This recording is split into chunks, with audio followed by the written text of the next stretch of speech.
Morning everyone. I just wanted to make a really quick video to thank all of my followers who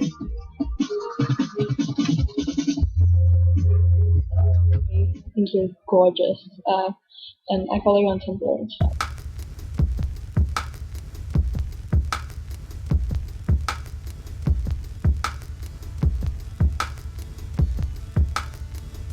Hi besties and welcome back to my channel. I'm beyond excited about today's video because we're gonna talk about one of the most popular yet controversial girls on Tumblr in 2010s, Felice Fawn. Whether you like her or hated her, if you were on Tumblr back in the day, you definitely saw her face.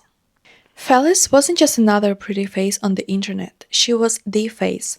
Her aesthetic was perfectly calibrated for the Tumblr's era, heroin-chic meets goth revival. Think Kate Moss in the 90s, but with more eyeliner and a satanic twist.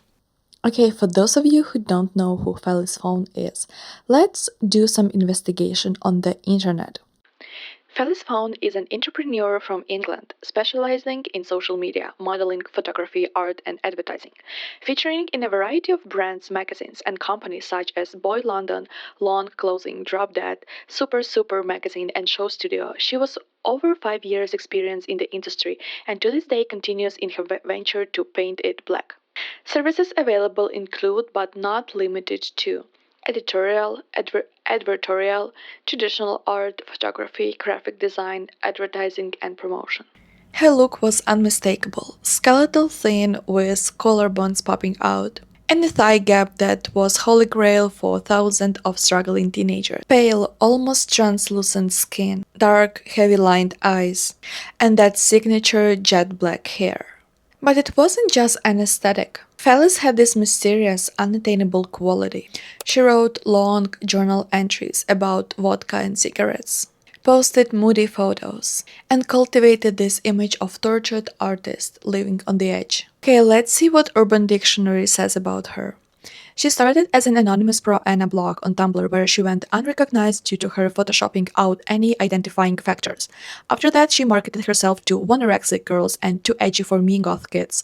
She regularly posted ridiculously edited selfies tagged with thinspo and scammed thousands of dollars off of 100 people with her shitty fake online stores. This is not me saying this, by the way. And people worshipped her. By 2010, she had hundreds of followers across all the platforms she used, such as Tumblr, Flixer, and many more. She wasn't just Tumblr famous, she was Tumblr. But as Felice's fame grew, so is scrutiny. And that's when the people started noticing. Things weren't adding up.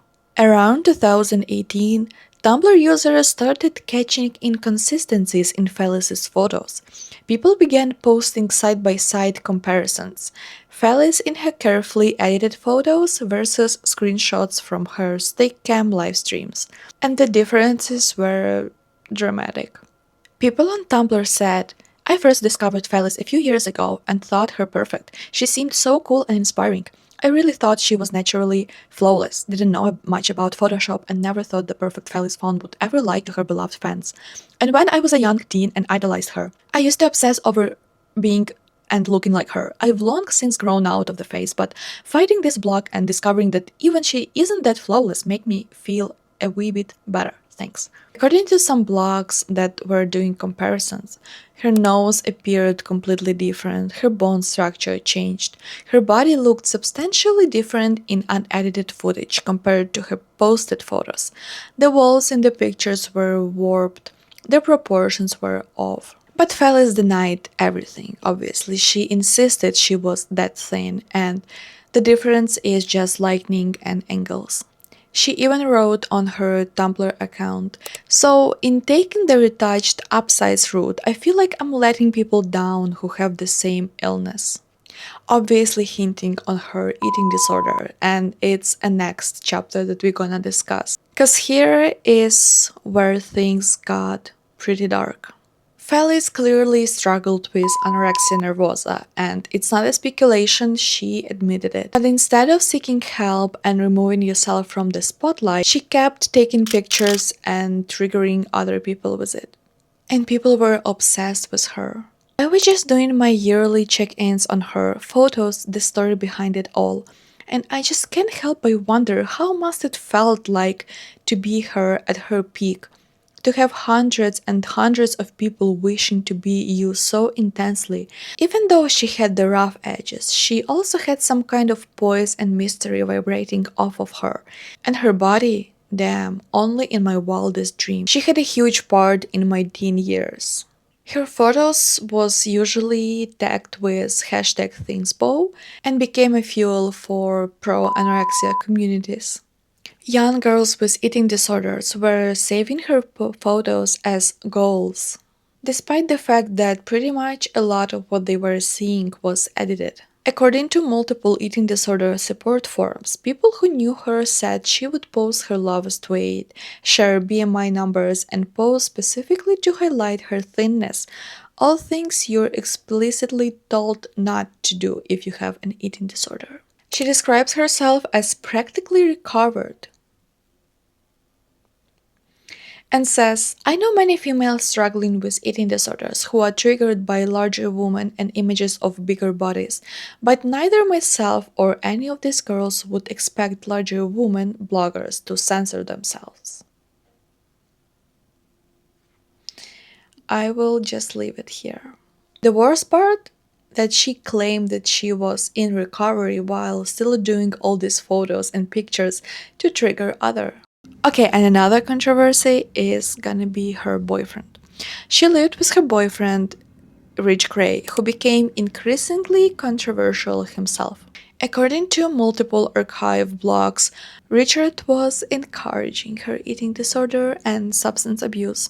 Multiple sources documented that Rich would defend Felice online, message her customers on her behalf during scam controversies. We're gonna go to there later. And seemed to enjoy the attention that came with dating someone internet famous. The next part I'm not gonna read out loud because YouTube restrictions, but I will leave it here for a couple seconds so you can read it and see what other anonymous said. But photoshopping and eating disorders weren't the worst controversies about Felice. No, the worst would be her scams. Between 2011 and 2013, Felice opened multiple online clothing stores: Dumo, Night Venice, Evil Trinity, Ghostly Chic, Black Phone Boutique, and later Casavara. The pattern was always the same. She would launch a shop with all these cool, edgy, gothic clothes and accessories. She'd model for the clothes herself, looking all this cool and mysterious. Her devoted followers would rush to buy from her. And then, nothing. Orders wouldn't ship, customer wouldn't receive any emails, and the one who tried to reach out, she would just block them. According to documented cases on Tumblr call-out blogs, hundreds of people were scammed out of money ranging from £35 to £140. That's roughly $45 to $180. One of the most famous cases was Tahti, a Tumblr user who ordered £70 worth of custom clothing in May 2011. After months of dodging excuses from Royal Mail and being blocked on Tumblr, Tahti finally published a public review exposing the scam. When she was confronted on her live streams, she would have a million excuses, from her boyfriend is managing all of this to no one knows her side of the story. Meanwhile, she would post a photo of her buying new clothes, cigarettes, alcohol, all funded by the money of the customers. When the shop would get too much heat, she would close that one and open a new. Like Demos became Night Venus, Night Venus became Evil Trinity, and on and on and on. And by 2013, everyone was fed up with her behavior. There was a lot of call-out blogs, and she just all of a sudden disappeared.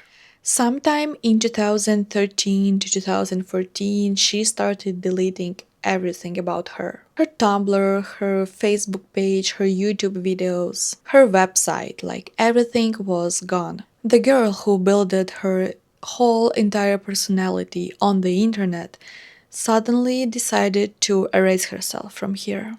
And when I try to look up and do my investigation on what actually happened to her and where she is now, I find some people on Reddit. What they say. I'll give you what I found. All that ends, by the way. She apparently plays Destiny and posts on Twitter here and there, is trying to be a gamer girl, was going under these aliases Womakis, Shruna or Miss Shruna, and Lauren Astrid, but they are all gone after they got leaked. There is a Tumblr called Felice Fawn Spam and posts her new pictures from the source. That won't give them her socials directly. You can see a few recent pics on her on there. That's all I've got. Another user said. So basically with Felice, she's very tight on social media, meaning that she's hard to find nowadays. However, she looks exactly the same. She doesn't use Photoshop anymore in her pictures and she's in a relationship with a guy who has a kid. She's over her goth era but is still a gamer though. And people on Tumblr said. Felice went off the grid, changed her online handle. She is living with her boyfriend Rich in the countryside, and that's about it. She gave up her online fame. And I also found a page where we can see how she actually looks right now. So, this is her now. Honestly, she looks cute. I feel like she is healing and she looks much happier now than back then. She looks healthy. Oh, and this is she with her boyfriend, I assume. I don't know, but I like them. They look cute. There's another picture with her and her boyfriend. Again, allegedly, maybe a friend. So, yeah.